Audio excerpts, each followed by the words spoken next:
dérives observées dans la société sont souvent le corollaire de la qualité de l'environnement familial. Changeons notre société à partir de la cellule familiale, inculquons des principes, des valeurs dans nos familles et la société aura des citoyens vertueux. Fina Family, sans préjugés ni jugements, décrypte les réalités des familles monoparentales, recomposées et conventionnelles. Comprendre ce qui n'a pas marché, mais surtout proposer ce qui pourrait marcher. Fina Family, c'est tous les lundis et mardis, 16h-17h sur ABK Radio 89.9 FM. Fina Family, la famille est sacrée.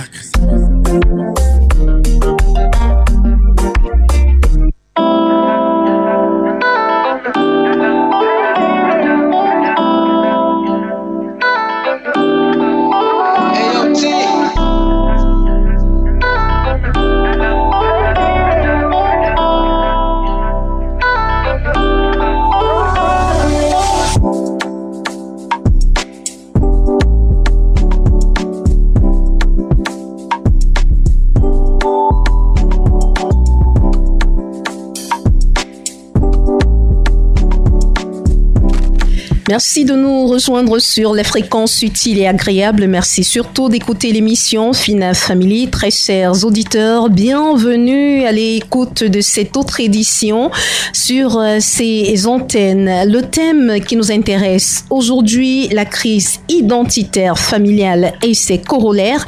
Et pour en parler, le docteur Bruno Kempé, il est psychologue des entreprises. Avec lui donc, on abordera cette question dans le cadre de Fina Family. Fina Family, une édition mise en onde par Gabriel Gamini, présentée par Sidonie Ficac. On se retrouve juste derrière ceci, très chers auditeurs. I heard it through the grapevine that you were thinking of leaving me. You know I love you so much that if you leave me, it will make me cry. My God, I'll really cry.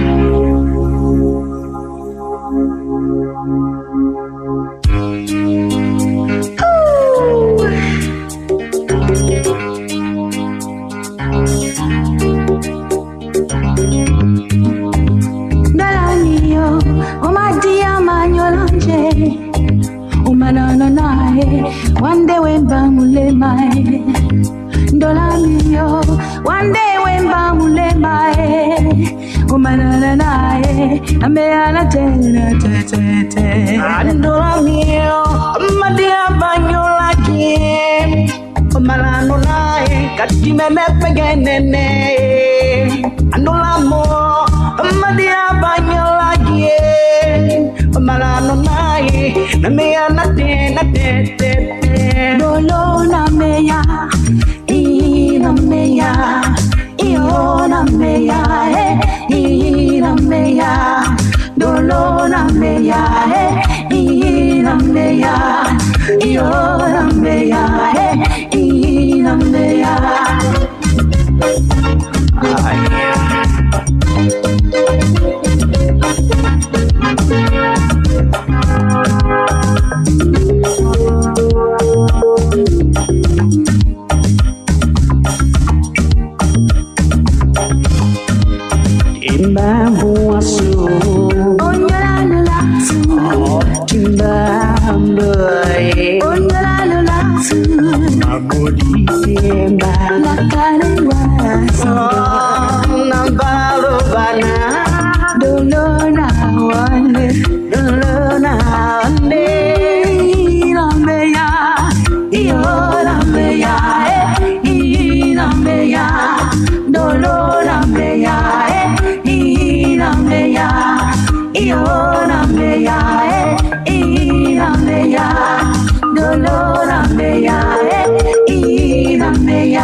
Merci, très chers auditeurs, de nous rejoindre sur ABK Radio, la fréquence utile et agréable. L'émission, c'est Fina Family.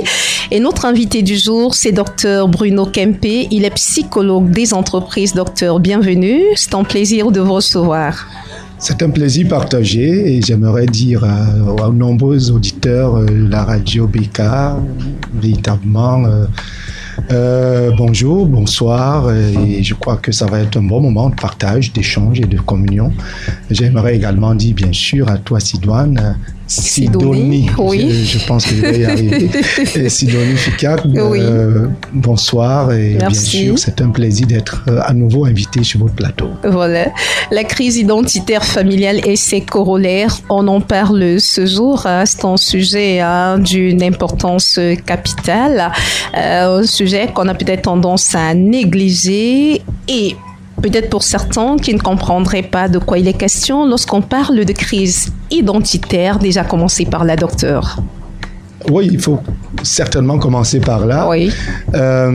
C'est un secteur qui est totalement ignoré. Oui. Il faut le dire parce que les gens semblent connaître les autres et s'ignorer totalement eux-mêmes. Mm-hmm. Semblent connaître les réalités des autres et ignorer leur propre réalité. Ce qui fait qu'on est plus concerné par ce qui affecte les autres que par ce qui nous affecte. Oui. On est donc très ignorant des mots qui nous minent et donc on a quelquefois même le sentiment d'être juste des victimes. Mm-hmm. On se victimise facilement.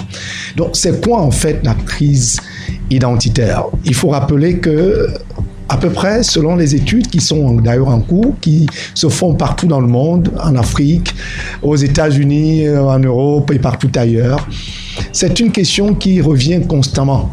Oui. Et donc, vous voyez aujourd'hui des gens qui changent de sexe. Oui. Vous voyez un peu des gens qui sont dans un genre d'évolution et donc qui ne se retrouvent pas et autres. En réalité, la cause est connue, mais très souvent, on l'ignore et on la passe outre. En réalité, la crise identitaire, c'est l'ignorance de qui l'on est. Mmh. Aussi simple que ça. Oui. Qui l'on est, c'est en réalité ce qui donne en nous notre véritable potentiel.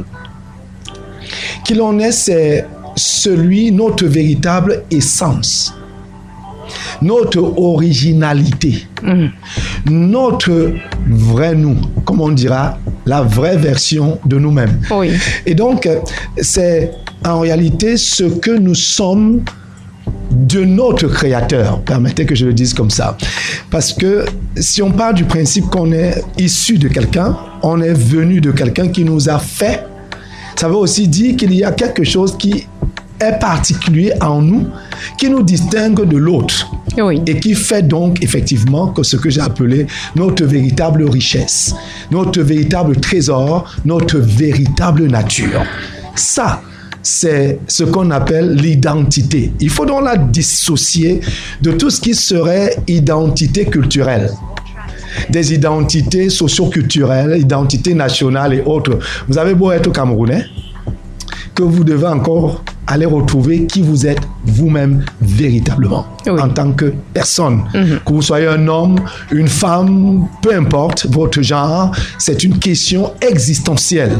Si vous ne répondez pas à la question « Qui suis-je ?», vous aurez du mal à fonctionner dans un monde, effectivement, où on a majoritairement des gens qui ignorent qui ils sont. À peu près, les études parlent d'à peu près 80% d'hommes blancs, rouges, noirs, toutes races confondues, ignorent effectivement. Donc c'est pas parce que vous êtes blanc qu'automatiquement vous savez qui vous êtes. C'est pas parce que vous êtes noir que vous ignorez que vous êtes naturellement. C'est tout simplement, et c'est pour cela qu'on parle de crise. Et j'aimerais renseigner je dirais le grand public pour dire que c'est la crise la plus importante au monde parce qu'elle est à la base de toutes les autres crises. Quand vous voyez des luttes qui n'en finissent plus hautes, en réalité, la véritable cause, il faut aller se poser la question, pourquoi les gens ignorent malheureusement et dramatiquement qui ils sont?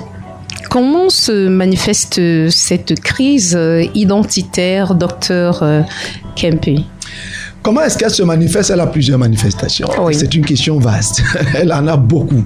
Donc, vous voyez des manifestations qui sont du genre des gens qui ont, on aime bien le dire comme ça, des gens qui ont des nerfs à fleur de peau. Mm-hmm. La moindre chose qui est dite, il faut voir. Ces personnes s'irritent. Elles s'irritent à la minute. Mm-hmm. Parce qu'on a au besoin froisser leur personnalité. Oui. On a au besoin d'une chose mal placée selon elles. En fait, on ne leur a pas accordé leur crédit. Mm-hmm. Vous avez quelqu'un qui, parce que vous avez manqué de dire monsieur ou madame, s'irrite. Évidemment, voilà les manifestations. Oui. Vous voyez des gens qui sont dans une reclusion qui est permanente, qui, on aime souvent le dire comme ça, les gens, ils ne parlent pas. Oui. Non, en fait, c'est pas... En fait, ils ne sont pas dans les mélanges aussi, parce qu'il y en a qui, eux, ne sont pas dans les mélanges parce qu'ils pensent qu'en tant que tel, je ne devrais pas me retrouver dans telle catégorie. Exactement. Oui. C'est donc un complexe. Mm-hmm. C'est un complexe de supériorité ou un complexe d'infériorité, ça se manifeste comme ça. Ce sont des complexes, ils sont pluriels. Mm-hmm. Donc, vous voyez des gens qui ont du mal effectivement à se mélanger parce qu'ils pensent qu'ils sont supérieurs aux autres. Oui. Si vous les appelez par leur prénom, ils s'offusquent parce qu'il faut habiller le nom, évidemment. Donc, il y a des comportements comme ça où, évidemment, quelqu'un qui a un sou, évidemment, pense qu'il a le monde entier sous ses pieds. Oui. Vous voyez un peu, l'argent lui donne un peu la grosse tête. Et lorsqu'il n'en a pas,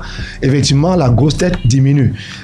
Voilà, ils sont pluriels, ces comportements, que ce soit sur le plan professionnel, que ce soit sur le plan familial, soit à tous les niveaux, vous trouvez ces comportements-là, des personnes qui, manifestement, ignorent qui elles sont. Elles ont besoin chaque fois qu'on les acclame pour la moindre chose qu'elles ont faite. Il faut absolument, comme on dit, aime la motivation, il faut les motiver. Mm-hmm. Et donc, constamment, il faut trouver des moyens. Mais c'est normal qu'on motive une personne lorsqu'elle a bien fait, docteur. Oui, mais en fait, maintenant, lorsqu'elle... Sauf qu'il y en a qui en demandent un peu trop. Voilà, évidemment, donc, qui en demandent trop, et même, imaginez, donc, on ne vous ovationne pas. Mm-hmm. Est-ce que ça dit que vous avez mal fait? Non. Que non. Mais pourquoi vous offusquez-vous donc?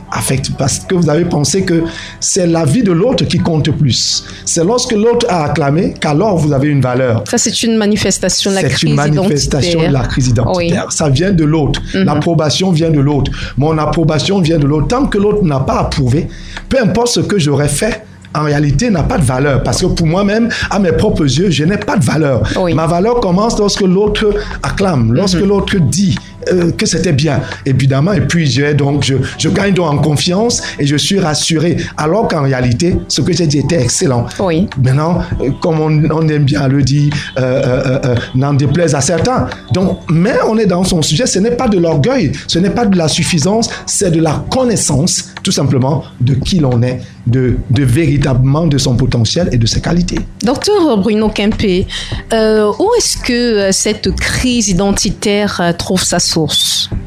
Ça part de quoi? À quel moment est-ce que cette crise identitaire naît? Est-ce que cela dépend de l'environnement dans lequel on évolue?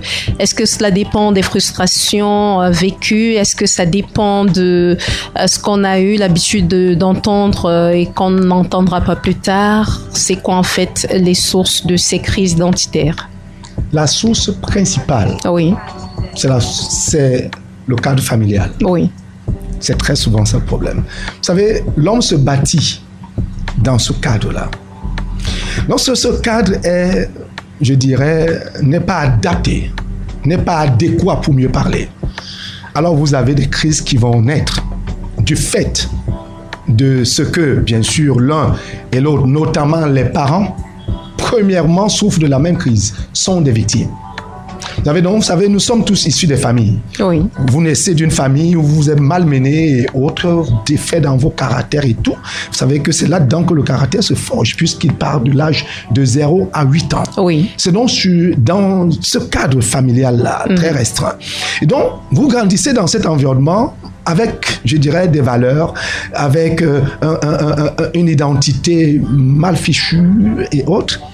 Vous devenez également père ou mère, ou alors chef d'une famille. Oui. Vous devenez des parents.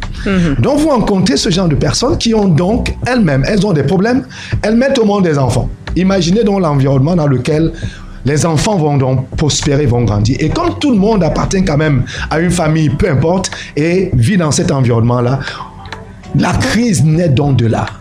Elle naît des parents qui ont du mal à se connaître et donc naturellement ont du mal à connaître des enfants qu'ils ont mis au monde, et c'est-à-dire à les équiper. Parce que si vous ne savez pas qui vous êtes, d'ailleurs c'est l'un des moyens ou davantage l'un des styles de leadership, le leadership de soi-même. Vous ne pouvez pas conduire les autres si vous ne pouvez pas vous conduire déjà vous-même. Sauf que très souvent on a l'habitude de croire qu'on se connaît. Parfois on parle, on se dit bon, je me connais, je sais que quand je me décide à faire telle chose, je le fais. Comment est-ce qu'on fait pour se connaître? Comment est-ce qu'on fait pour se connaître? On se pose de bonnes questions. Lesquelles? On se pose d'où viens-je? C'est une question essentielle. D'où viens-tu? Je viens de mes parents. En fait, on va essayer de faire le jeu.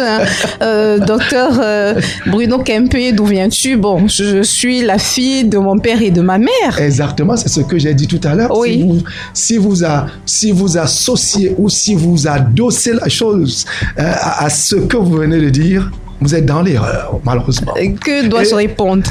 Et c'est cela, parce que vos parents ne sont pas sont certes vos géniteurs, oui, mais c'est pas votre origine. Bon, je peux aussi dire que je viens de mon village. Évidemment, ça devient là, c'est culturel. Une bonne raison. C'est une autre raison qui est également erronée. Ah, d'accord. Qu'est-ce qu'on dit alors? Qu'est-ce qu'on répond à cette question? C'est une question, j'ai dit existentielle. Oui. D'où viens-je? Vous amène donc, voyez un peu, prenons un exemple banal, puisque lorsqu'on parle, il faut toujours se faire une image. Oui. Lorsque un conceptionnaire automobile conçoit un véhicule, un concessionnaire, il conçoit un véhicule, il a plusieurs modèles. Donc, selon le modèle, il met évidemment le potentiel à l'intérieur. Il veut un pick-up, il met en le pick-up ce qu'il faut, roues, moteur et autres. Il est robuste. Il veut une berline. C'est une berline. Il a le moteur, il a la forme, il a tout ce qui va. Il veut un camion, c'est pas moi quoi, selon le tonnage, il met la qualité. Il veut un Caterpillar, permettez que je le dise comme ça, par ce symbole-là, il donne les formes. Oui. Maintenant, chaque engin est appelé à accomplir une mission spécifique, à se conduire d'une certaine manière, oui, et à s'utiliser d'une certaine manière. Bien qu'ayant le même concepteur. Oui. Donc, voilà pourquoi on vous dit, même votre téléphone, selon la marque, on vous dit, ce téléphone, il est censé faire ci, ça, mais s'il tombe en panne, retournez à celui qui l'a fabriqué. Oui. Ça veut donc dire que pour chaque chose qui est créée, il y a un créateur. Même pour l'homme qui est créé, il existe un créateur. Il faut donc aller regarder et chercher. Et ça n'a rien à voir avec la religion. Ça a tout à voir avec ce que j'appellerais l'objectivité. Vous voulez connaître d'où vous venez?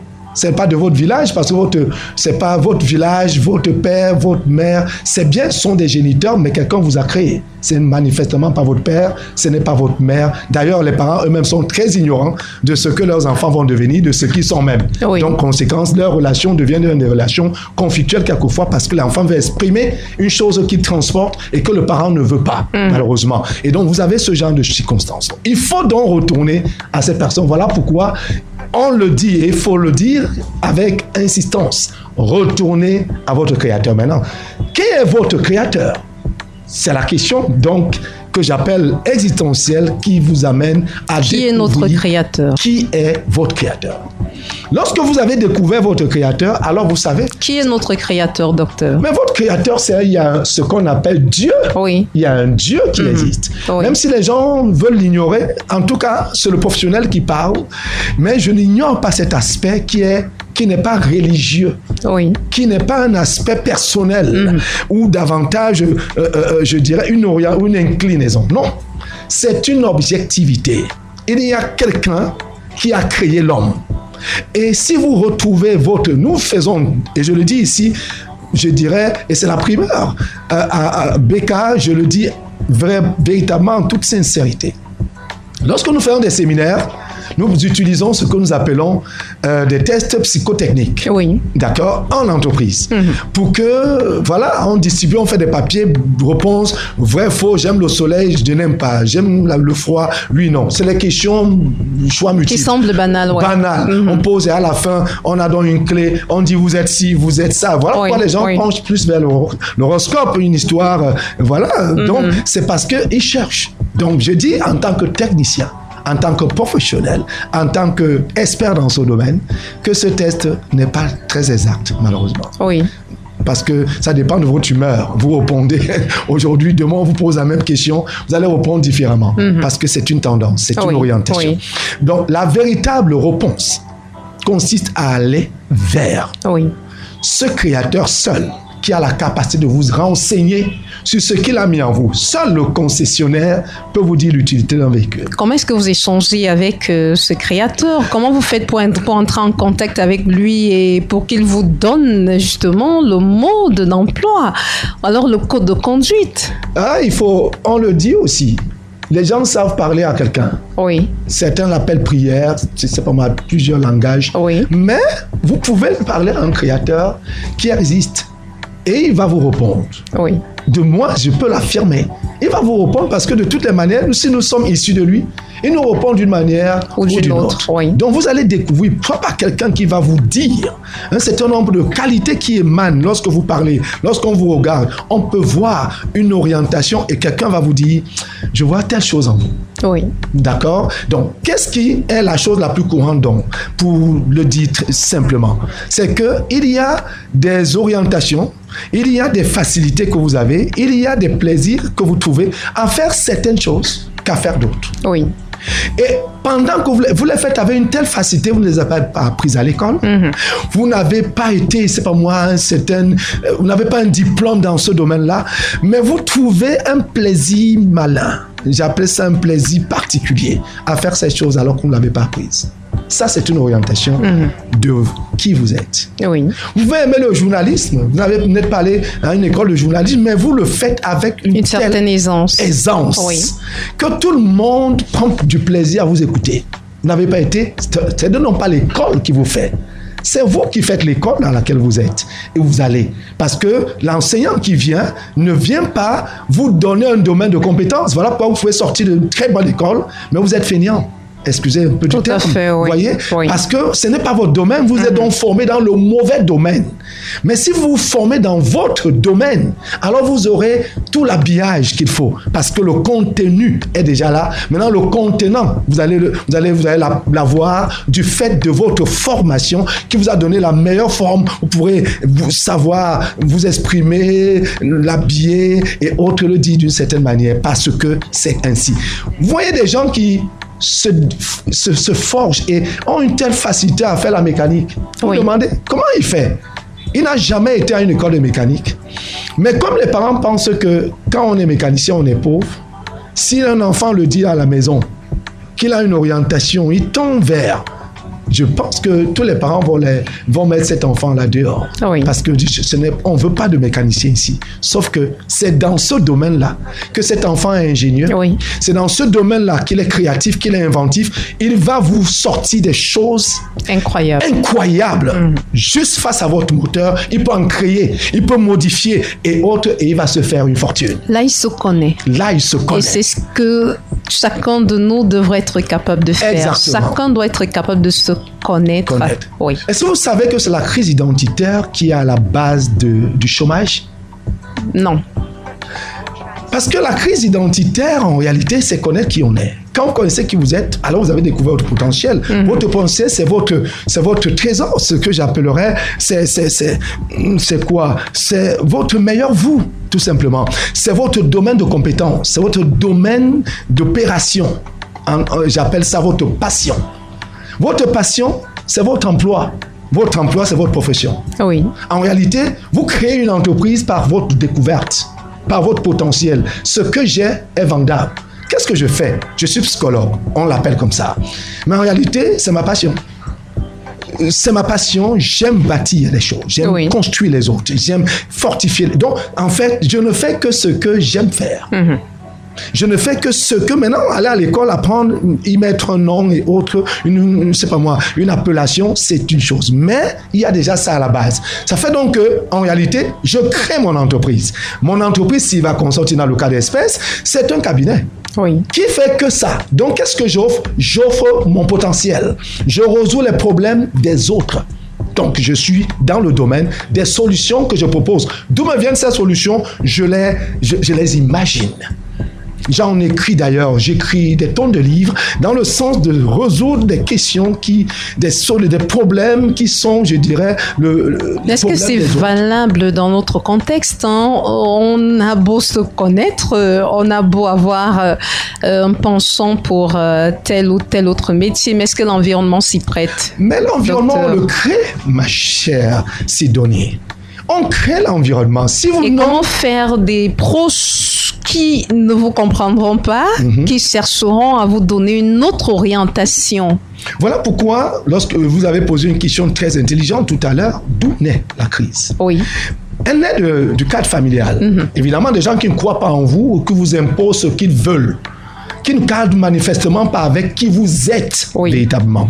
Et vous fonctionnez donc en crise parce que vous êtes dans une crise avec vous-même. On vous dit, voilà ce que vous devez faire. On vous impose des choses qui ne vous conviennent pas, qui ne sont pas de vous. Évidemment. On vous appelle bête, quelquefois même à l'école. Idiot. Vous êtes idiot, toi tu ne comprends pas les maths. Je ne suis pas fait pour les mathématiques, par exemple. Il y a un domaine dans lequel je suis excellent. Malheureusement, on ne me permet pas d'y aller.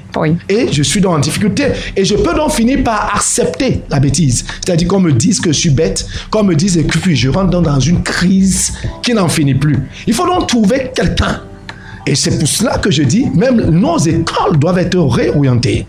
Pour que, vous savez un peu comment on fait l'orientation dans nos écoles. Dites-nous, docteur. Lorsque vous arrivez, on vous oriente en vous disant, on vous montre les débouchés. Vous savez, si vous faites le joint, vous faites déboucher, si vous faites ceci, vous débouchez. Si vous choisissez la série littéraire, vraiment, vous êtes voué au chômage parce qu'il n'y a pas d'ouverture. Par contre, la série scientifique, il y a plus d'ouverture.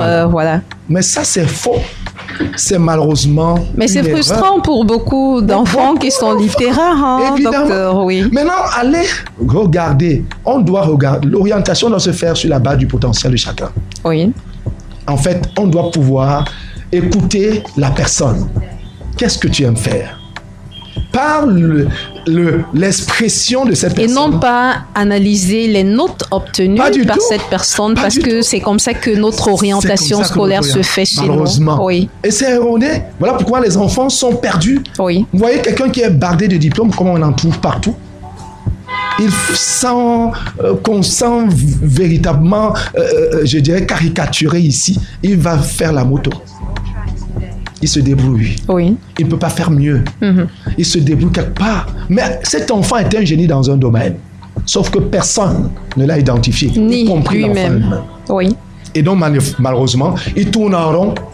Il se déteste et il commence à faire tout ce qu'on déteste aussi parce qu'il est en crise avec lui-même. Il se pose des tonnes de questions et personne ne peut lui répondre. Donc, malheureusement, il s'effondre et se laisse aller lorsque, malheureusement, il se retrouve embarqué dans des mauvaises compagnies. Il se met à faire n'importe quoi parce qu'on lui a dit, tu es feignant. Toi, tu es une erreur. Et il y a ce langage-là qu'on entend, même des parents qui insultent leurs enfants, et parce que en réalité, tu appelles ton propre enfant bête. En fait, cet enfant vient de qui? C'est de toi aussi. Donc, en réalité, tu ne l'as pas aidé. Sauf que à côté, il a des frères qui ne sont pas bêtes. Exactement. Et du coup... Donc, mais la question, et du coup, le parent se pose la question de savoir, mais pourquoi est-ce que les autres, eux, ils sont intelligents, ils sont braves, et j'ai réussi quand même à avoir un autre qui est idiot. Malheureusement, tout le monde n'est pas, je dirais, ou heureusement, nous ne sommes pas tous égaux. Nous ne sommes pas tous. Donc, c'est une grosse erreur que les parents font. C'est une grosse erreur. Les enfants, on ne les compare pas. Chacun est unique. Je vous ai parlé tout à l'heure. Vous avez parlé tout simplement de cette image, donc d'un véhicule. Chacun est unique. Le rôle du parent consiste à aller décrypter, Oui. à lire en son enfant qui il est Oui. et Détecter. l'aider Oui. à le devenir. C'est-à-dire donc que vous ne le forcez pas. C'est une orientation que vous avez détectée. Vous l'aidez même dans ses études. Je vous garantis, personne ne redoublerait une classe. Personne ne serait bête. Vous avez certainement rencontré ce genre-là lorsque vous étiez certainement dans votre parcours cursus académique. Vous avez quelqu'un qui apparemment n'étudie pas, Oui. mais il est même parfois absent. Mais quand il arrive, vous y a un devoir, il vous cartonne 19. Vous demandez comment lui fait. Il est dans son domaine. Dans votre domaine, vous êtes le meilleur. Malheureusement, nous sommes dans les domaines des autres. Et peu importe, quand vous deviendrez, même lorsque vous serez la meilleure photocopie, vous serez quand même, et vous resterez une photocopie. Oui. Même lorsque vous êtes scanné, vous devenez votre original. Et c'est cela, donc, je dirais, sorti de cette crise identitaire. Parce que lorsque vous avez dit tout à l'heure que l'environnement, oui, peut-être pendant que vous grandissez, mais très vite, j'étais à une conférence, je pense que c'était en Gaoundéré. J'étais à l'université et je parlais aux étudiants. Il y avait un parterre d'étudiants. J'ai eu devant moi un étudiant qui faisait bac. Il était en cycle doctoral. Oui. Il faisait du droit. Et donc, il l'avait pratiquement achevé là, son cycle doctoral. Et il m'a posé une question essentielle, docteur Kempé. J'aime pas ce que je fais. Mais parce que mon papa est professeur de droit, il m'a obligé. Oui. Mais je déteste cela. Je suis pratiquement en train de finir mon cycle doctoral, ma thèse. Il ne reste qu'à la préparer, à l'exposer. Qu'est-ce que je fais? Je lui dis, finissez votre doctorat et retournez donc faire ce truc. Et qu'est-ce qu'il aimait? Il ne m'a pas dit. Ah, il ne vous a pas dit. Il ne me l'a pas dit. Mais je lui ai tout simplement dit, pour ne pas frustrer votre papa qui a investi, finissez, vous êtes pratiquement à la fin, il vous reste 1 ou 2 mois. Achevez cela. Et maintenant, donc, retournez, dites à papa, j'ai fait ce que tu voulais. Maintenant, il est temps que je fasse ce que je veux. Et c'est un problème que rencontrent beaucoup d'enfants, de nombreux enfants. Il aura bien fini, il aura un doctorat en droit, il sera un mauvais juriste.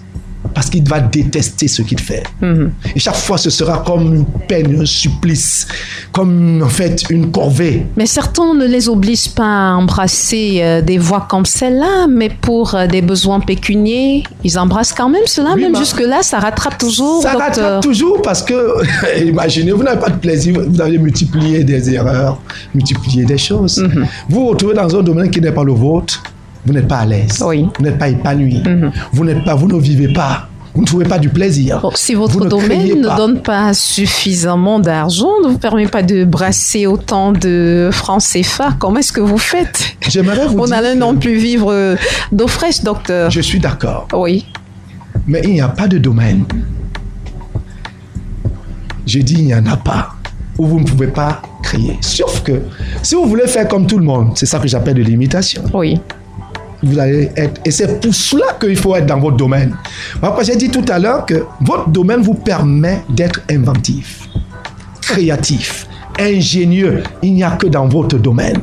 Et donc, lorsque vous commencez à changer la norme que vous avez trouvée, vous devenez quoi?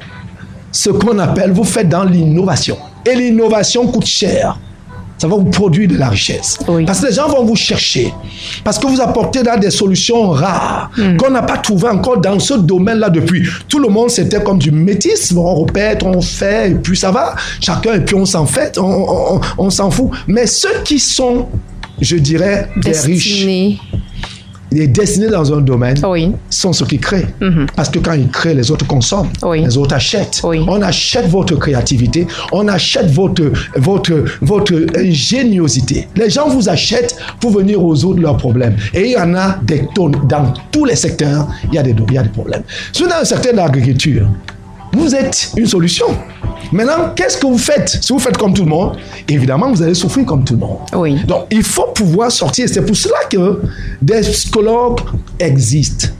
Pour que certains soient boostés et qu'ils soient orientés. Une fois que vous découvrez votre domaine, ce que j'appelle de compétences, votre domaine d'opération, votre domaine, la richesse frappe à votre porte. Je vous le dis, c'est pas une vue de l'esprit, et c'est pour cela que nos pays sont pauvres.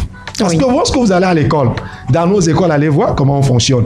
On vous amène à répéter exactement ce que l'enseignant a dit. Et lorsqu'il y a un exercice, et vous essayez de faire dans ce que j'appelle dans la créativité, l'enseignant vous reprend et vous dit, vous devez reproduire ce que je vous ai donné. En suivant le schéma que je vous ai donné. Et pourtant, la démarche que je vous ai donnée. On doit pouvoir préparer cette démarche, mais donner à chacun véritablement d'inventer, de créer, de le dire dans le sens... À condition qu'on aboutisse au même résultat escompté. C'est cela dont je peux chercher des voies, je peux explorer d'autres pistes, et c'est cela la créativité qui me conduise à votre résultat sans passer par votre démarche. Oui. Ça, c'est l'ouverture. Ça, c'est de la créativité. Ça, c'est de l'innovation.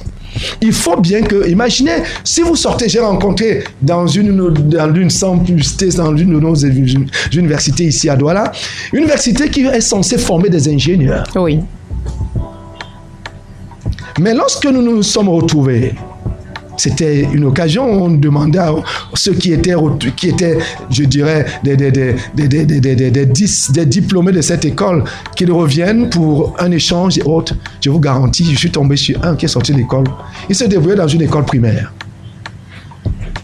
Et je me suis demandé étant sorti d'une école d'ingénieur. Il est ingénieur. Oui. Il est instituteur. Il était instituteur. Il me dit, vacataire dans une école primaire privée sans doute. Oui. Je lui ai dit, que faites-vous là-bas? Il me dit, parce que je n'ai rien trouvé d'autre à faire. Imaginez, vous avez quand même fini un cycle d'ingénieur. Oui. Et vous êtes incapable de créer quelque chose, de penser quelque chose, de mettre en route un concept. Qu'avez-vous fait? Et donc, je me suis retourné d'ailleurs vers le directeur qui était là de l'école. Je lui ai dit, monsieur le directeur, c'est le signe d'un échec. Pas de l'enfant, mais d'un système. Oui. Parce que, manifestement, on forme qui? Ce n'est pas de la littérature. Nos écoles doivent permettre à l'enfant qui arrive, pas se réciter. Mais voilà pourquoi vous avez des écoles. On n'a pratiquement pas de cas pratique. On n'a pratiquement pas de, comment on dit ça encore, de la pratique. Oui. Tout est théorique. Mm-hmm. On ne pouvait pas former des gens avec la théorie. On a besoin d'amener des gens sur le terrain et de leur montrer, d'être, comment j'appellerais, au fait des réalités. Et c'est cela même, ce que j'appellerais la découverte. Et c'est cela même l'originalité. Il faut sortir des oripeaux coloniaux. Il faut sortir de ce que les autres nous ont imposé. Et eux, ils font autrement. C'est chez nous, on a dit, et on nous l'enseigne, pour être en bonne santé, il faut dormir 8 heures. Oui. Imaginez un peu, faites un calcul simple. Vous dormez 8 heures. Vous n'en avez que 24. 24. Si ça dit que vous reste combien d'heures sur 24? Je n'étais pas brave en calcul mental. 8 heures, 24 moins 8 heures. Bon, donc, après, je compte sur Gabriel pour me donner la réponse. Voilà. Multipliez 8 heures par le nombre d'années, votre âge. Vous allez voir le nombre d'années de sommeil dans vos vies. Mais ceux qui nous ont dit cela dorment 2, 3, 4 heures au plus. Mais nous dormons trop, malheureusement. Et quand vous dormez... Non, ils nous envoient dormir pendant ce temps. Pendant ce temps, ils travaillent. Ils travaillent. Oui. Allez compter le nombre d'heures de sommeil d'un Chinois. Je vous garantis. Ça va vous révolter. Quand vous voyez comment ces gens travaillent, vous vous demandez, qu'est-ce que nous faisons, nous? Et donc, la question est, aujourd'hui, il faut donc revenir, et c'est pour cela que ce sujet est si passionnant, de l'identité.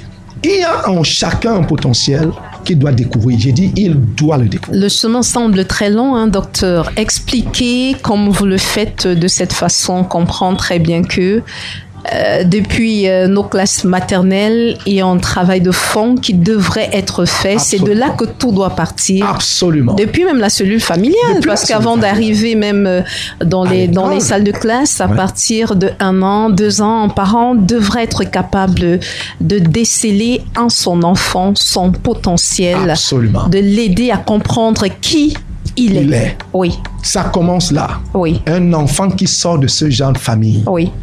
Pouvez-nous prendre quelques exemples? On a un enfant, par exemple, qui est toujours en train de manipuler, parce qu'il y en a, quand vous les observez jouer, chacun a ses préférences. Hein. Absolument. Vous allez voir un autre, il prend plaisir à démonter, à reconfigurer, à faire tout cela. Il faudrait que le parent comprenne que c'est ton futur, quoi. C'est un futur ingénieur. Oui. Dans soit mécanique, ça dépend du domaine. En tout cas, c'est quelqu'un qui est appelé à faire ce qu'il fait déjà. Oui, oui. On dit très souvent que l'enfant est le père de l'homme. Oui. C'est ce qu'on dit en philosophie. C'est donc à l'enfant que se trouve l'homme. Lorsque vous voyez un enfant avoir une certaine orientation, quand vous l'observez, il regarde la télé, il ne regarde pas la télé comme tout le monde. Oui. Il aime regarder ce qui concerne, par exemple, la géographie, vous demandez l'histoire, et il vient vous poser des questions. Plutôt que de le blâmer en lui disant, mais depuis le matin, tu es devant la télé, tu n'as pas fait tes travaux, tu n'as pas fait ci, tu n'as pas fait ça. Il faudrait être attentif. Oui. Et s'intéresser à ce qui intéresse cet enfant. Oui. Et donc, même vos cadeaux que vous lui offrez, les jouets et autres, devraient donc aller dans ce sens. Vous voyez un enfant qui aime plutôt il prend, c'est pas moi, soit un oiseau, soit, c'est pas une grenouille, et puis il va démonter. Oui. Va regarder. Voilà un médecin. Oui. Voilà quelqu'un qui aime la science. Il veut disséquer, comprendre si ça. Oui. Vous avez là un médecin. Oui. Réellement, donc, orientez-le. Il a les capacités. Vous avez un autre qui aime beaucoup danser. Vous avez quelqu'un qui aime beaucoup danser. Tu es toujours en train de danser. Tu vas pas à l'école. Exactement. Tout ça là. Au lieu de le blâmer. Orientez-le. Bon, parce que la danse aussi. Une bonne école de danse. Maintenant, quelle danse? Il faut donc aller demander et aller voir. Des gens se font des fortunes sur la danse. Bon, ailleurs, docteur, dans notre pays, quand même, maintenant, la réalité est tout autre. Je suis d'accord, sauf que si quelque chose ne change pas, et le changement commence par qui? Une seule personne. Vous, si on part du principe que ok, ça a toujours été comme ça, on va dire ce que tout le monde dit. On ne change rien. Mais que non, les autres, parce que quelqu'un a dit ça doit changer. À mon niveau personnel, alors ça a changé. Et donc on ne peut pas continuer à reproduire les erreurs des autres. Oui. Chaque parent doit s'arrêter et dire qu'est-ce qui passionne mon enfant. Oui. Et s'intéresser à la vie de cet enfant. Plutôt que de chercher à détourner cet enfant de sa trajectoire. Parce que c'est très souvent ce qui se passe. Malheureusement. Un parent constate qu'un enfant a une tendance à s'intéresser à un domaine bien précis. Du moment où ce domaine ne peut pas prospérer chez nous, n'est pas développé, le parent ne veut même pas en entendre parler. Oui. Vous voyez, c'est une erreur. Parce que vous ne serez jamais, pour l'enfant, le meilleur de ses modèles. Le meilleur de ses modèles. Maintenant, ce n'est pas parce que vous êtes dans un domaine que automatiquement vos enfants doivent être dans le même domaine. À vous d'observer et d'être suffisamment ouvert pour laisser aux enfants de choisir. Le choix de comment ils veulent. Maintenant, vous, en tant que parent, encadrez, orientez, cherchez pour trouver, y a-t-il une école qui existe? Vous ne saurez jamais qu'une école existe dans ce domaine-là, tant que vous ne chercherez pas. Mais il faut encore qu'il y ait un besoin, c'est parce que vous voyez le besoin en votre enfant. Qu'alors vous commencez à fouiller, à chercher. Et lorsque vous trouvez, alors je peux vous garantir, ça peut être juste l'école à côté, mais vous n'avez jamais fait attention. Parce que ça ne semble même pas vous intéresser. Tout à fait. Mais il faut également sortir de ce que j'appellerais, de ce qu'on appelle des sauts métiers. Il n'y en a pas. Tous les métiers se valent. Tous les métiers se valent. Tous. Parce que c'est une question de compétence, c'est une question de qualité, c'est une question d'inventivité, de créativité. Tout se vaut. Sauf que c'est la caricature que nous nous sommes faits. C'est l'image, c'est l'orientation, c'est la perception erronée que nous avons de ce domaine-là qui le fait. Imaginez aujourd'hui, les véhicules deviennent de plus en plus électroniques. Et donc, ce ne sera plus cogner le marteau systématiquement. Ça, c'est la mécanique. Une mécanique qui a évolué.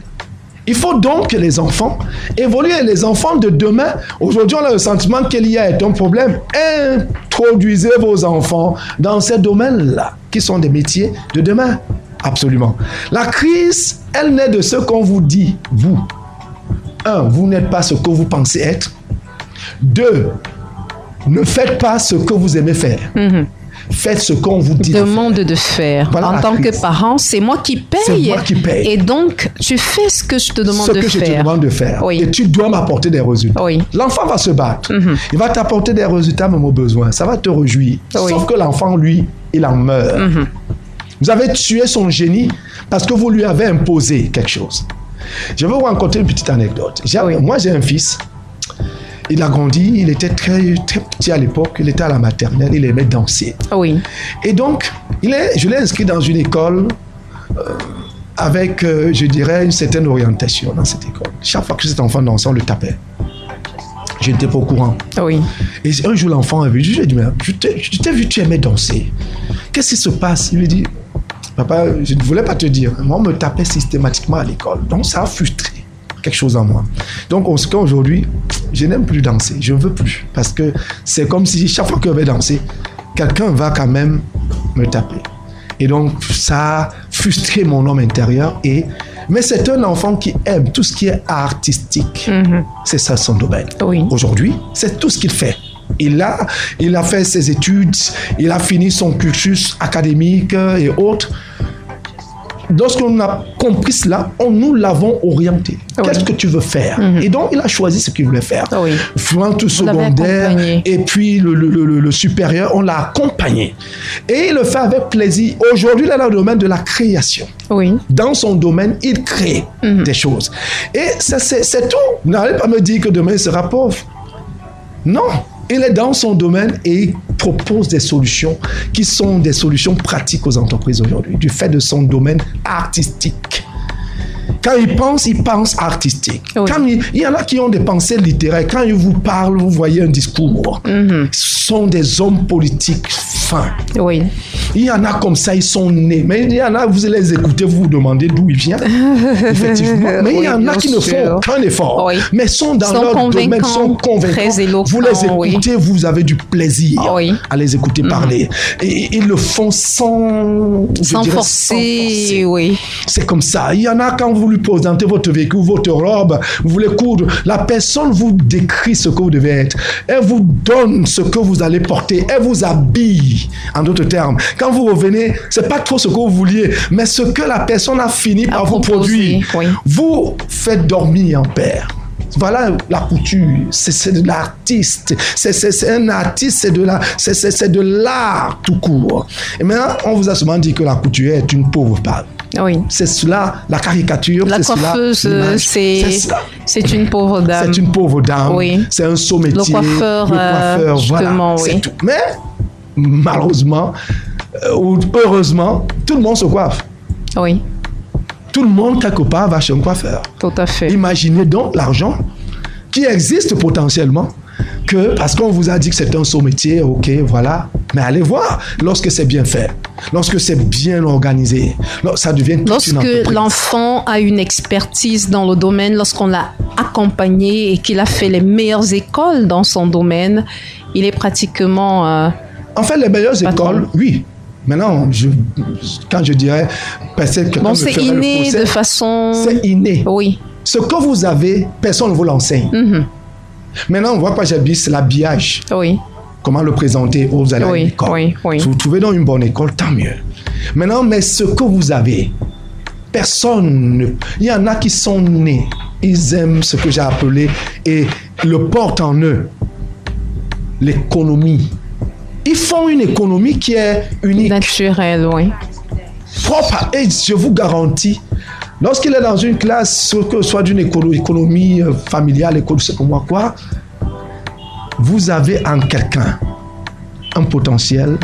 Ce que vous dites, il peut vous enseigner. Voilà pourquoi un enfant doué met les enseignants mal à l'aise. Oui, oui. Parce que ce que vous dites ne cadre pas avec ce qu'il est.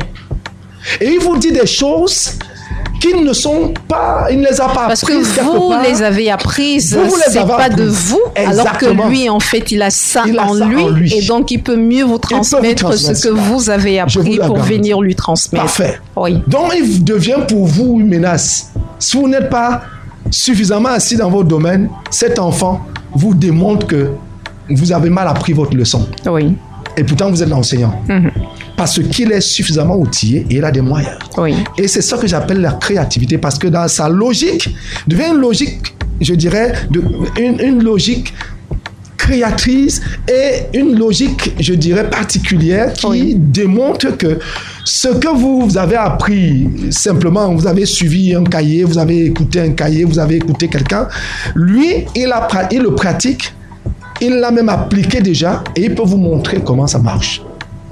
Et c'est cela, ce que j'appellerais la pratique. Il faut donc pouvoir donner aux enfants, et surtout aux jeunes Africains, il faut leur dire des choses qui vont leur permettre aujourd'hui de se découvrir. Oui. Et dès lors qu'un enfant s'est découvert, je vous garantis, vous n'avez pas besoin de lui dire ce qui va le motiver, ne fait pas, ne monte pas. Il ne va pas être délinquant. Il va être parce qu'il sera passionné. Parce qu'il est passionné. Oui, il fera ce qu'il aime faire. Exactement. Et ça lui prendra tout le temps. Il n'aura même pas le temps de vadrouiller là, avec les amis, monter, descendre, parce qu'il ne va pas s'ennuyer. À chaque fois, il aura besoin de créer, de découvrir de nouvelles choses. Et il sera passionné. Oui. On le dit, et vraiment retenez ce mot, c'est la passion. Oui. Et rien n'est plus fort que la passion. Parce que ça va vaincre tout. Il va vous dire, c'est quoi le football? Si c'est le football, c'est pas son domaine. Les gens sont pas joués, regardent les matchs de football pendant des heures. Lui, il est derrière quelque chose et il est passionné et il recherche quelque chose. Il est en train d'atteindre quelque chose et il est en train de faire une recherche. C'est ce qu'on appelle la recherche. C'est ce qu'on appelle de l'exploration. Et dès lors que vous commencez à explorer, vous découvrez ce qui est caché. Et lorsque vous avez découvert, vous le vendez, puisque c'est une découverte. Les gens n'étaient pas au courant de ça, mais ça existait. Et vous vendez donc cela à quiconque voudrait. Et c'est malheureusement ce que nous voulons tuer. Le génie en l'enfant. Le génie en chacun. Et chacun a donc ce génie. C'est ce que nous appelons le potentiel. Et lorsque vous ignorez le potentiel, on va donc vous dire que vous avez une crise identitaire. Votre identité n'est pas sociale, n'est pas nationale, n'est pas culturelle. C'est le vrai vous. Ce que j'appellerais votre véritable potentiel, ce que j'appellerais votre trésor véritable, votre richesse, votre meilleure version. La meilleure version de vous-même est à devenir. Pour sortir, docteur, déjà.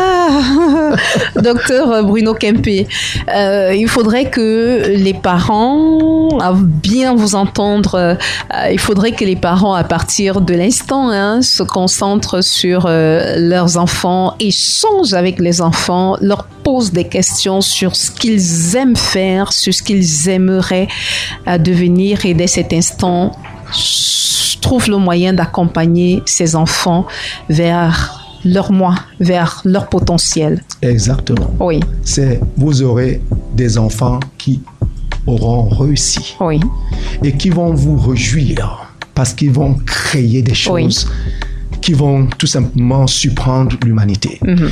C'est un devoir. C'est pas à la femme de ménage d'éduquer vos enfants. Oui. C'est à vous de prendre le temps avec eux. Il ne faut pas croire que votre meilleur engagement, votre meilleur travail, c'est ce que vous faites dehors. C'est ce que vous avez à la maison. Oui. Prendre le temps avec vos enfants parce que c'est investir en votre futur. Et les écouter. Pas leur imposer des choses, les écouter. Les enfants ont ceci qu'on a du mal à les écouter. Les parents n'écoutent pas les enfants. Ils imposent aux enfants ce qu'ils veulent. Écoutez vos enfants. Riez avec eux pour que l'enfant soit libre de vous parler, même de sa bêtise. Parce que dans la bêtise, vous pouvez trouver un trésor. Et à vous donc, en tant que parent, de cadrer, de recadrer, d'encadrer et d'orienter votre enfant vers ce qui semble être donc la meilleure chose. En l'encourageant, il va donc savoir qu'il a autour de lui son meilleur coach. Et le meilleur coach devient son père, sa mère, et il n'y a pas mieux. Vous avez donc un enfant qui est confiant. Quand il sort, peu importe ce qu'on lui dira dehors, il sait qu'à la maison, ses parents ont confiance en lui, ses parents croient en lui. Effectivement, c'est ce que j'appelle un fan zone qui est propre à lui. Et donc, vous avez un enfant qui ne souffre pas de cris, il n'est pas ce que j'appelle, il ne souffre pas d'un complexe, complexe d'infériorité ou parce qu'on se moque et autres. Que les gens apprécient ou que les gens n'apprécient pas. Du moment où ses parents sont d'accord avec ce qu'il fait, c'est suffisant pour lui. C'est suffisant pour lui. Oui. Et voilà ce que j'appellerais, vous avez créé là un instrument glorieux pour votre avenir vous-même. Oui. Et je dirais, vous avez réussi à mettre, je dirais, au monde un génie et qui va le manifester. Les autres vont le découvrir, les autres vont acheter et les autres vont vous louer parce que vous avez effectivement, vous êtes vous-même un génie, parce que vous avez mis au monde un génie. Merci, Dr Bruno Kempé. Je rappelle que vous êtes psychologue des entreprises. Pour ceux-là qui voudraient bien vous rencontrer pour des échanges, parce que là, on a peut-être qui sont à l'écoute et qui aimeraient bien poursuivre la discussion avec vous, comment est-ce qu'ils vous contactent? Ils me contactent par, bien sûr, le moyen de mon mobile. Oui. Le 674 40 40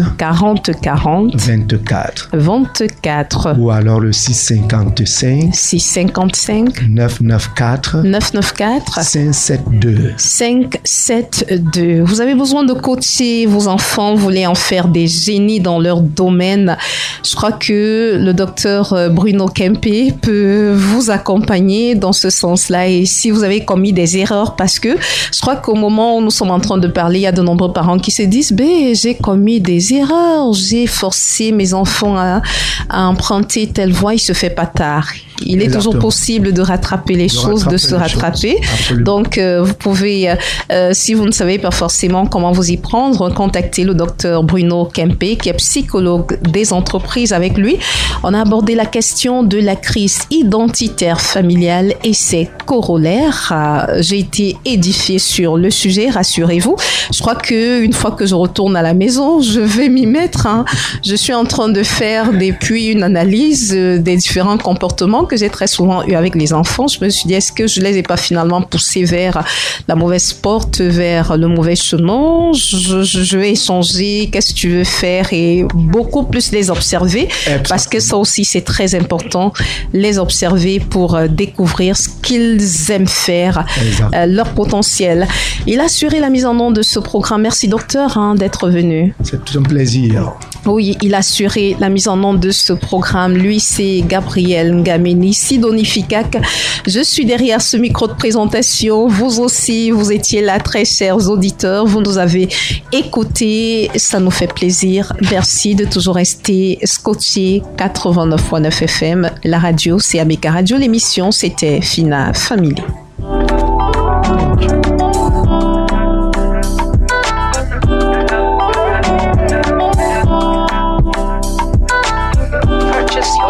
Les dérives observées dans la société sont souvent le corollaire de la qualité de l'environnement familial. Changeons notre société à partir de la cellule familiale, inculquons des principes, des valeurs dans nos familles et la société aura des citoyens vertueux. Fina Family, sans préjugés ni jugement, décrypte les réalités des familles monoparentales, recomposées et conventionnelles. Comprendre ce qui n'a pas marché, mais surtout proposer ce qui pourrait marcher. Fina Family, c'est tous les lundis et mardis, 16h-17h sur ABK Radio 89.9 FM. Fina Family, la famille est sacrée.